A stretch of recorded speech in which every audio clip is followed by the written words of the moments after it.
And Iran has fired hundreds of missiles at Israel since the war began, killing 18 civilians there.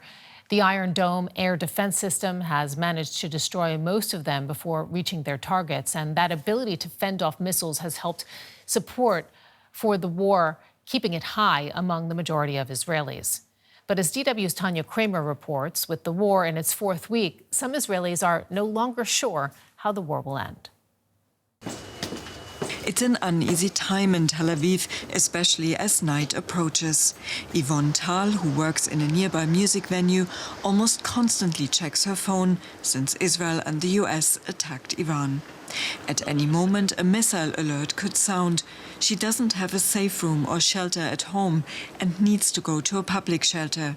Every minute counts. I know I have 77 steps and stairs that I need to go down and up.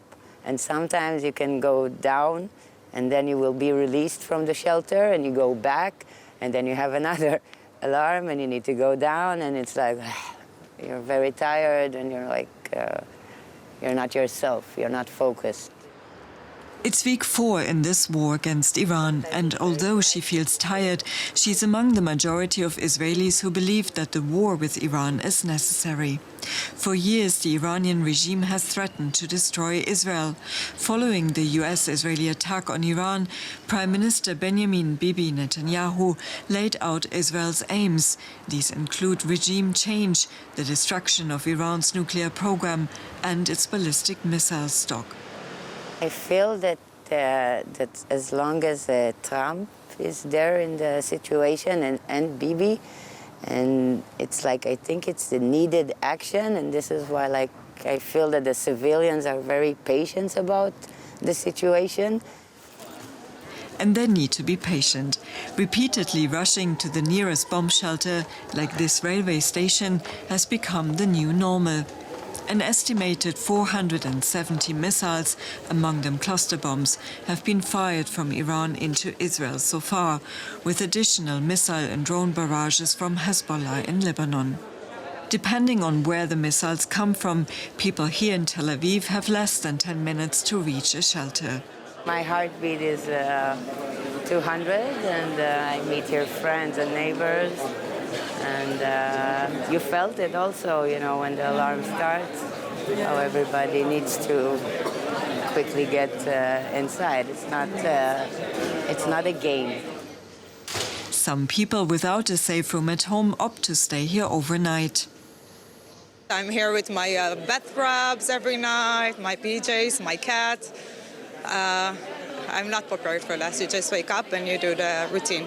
But I hope it will be worth it. It's not like you have a choice. And this is what people are afraid of.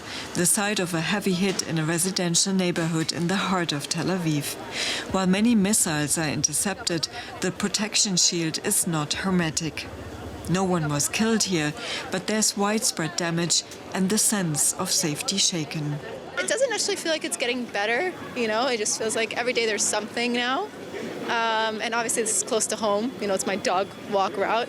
I just hope it ends soon. I don't know, it just seems a little chaotic still and a bit like quarantine and war together combined because, you know, workplaces aren't really open and there are no schools obviously for little children. Many here say that they support the government's actions. The outcome of the war, however, becomes less clear with each passing week.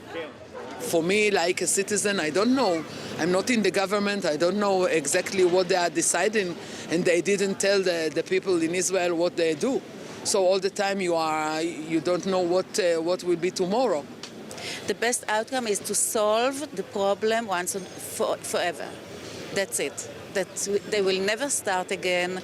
They will not have weapons against us and missiles to throw on us. If it will take with agreement, then okay. If not, should continue till the problem is solved. Opinion polls show that a large majority of the Jewish Israeli public still rallies around the flag, although support is slightly dropping.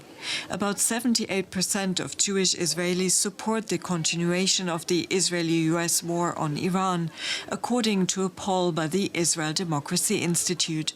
Among the Palestinian Israeli minority, only 19% support this. But there are also other voices, albeit in the minority. Every Saturday, some people demonstrate against the war. The Homefront Authority limits the size of gatherings. One of the organizers is Alon Lee Green from Standing Together, a nationwide movement advocating for peace. I do think there is an alternative, and it starts with understanding that these promises of total victory are not achievable. We had a total victory with Hezbollah, and a year and a half after, we're in war with them again. We had total victory with Iran. 8 months after, we're again with Hamas. How many times we won, and they're still there.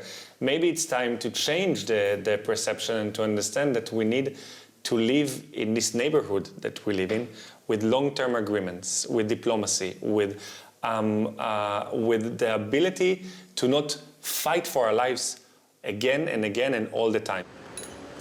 Back from the railway station, Yvonne Thal prepares for another restless night, not sure what the next day will hold and what the war will achieve.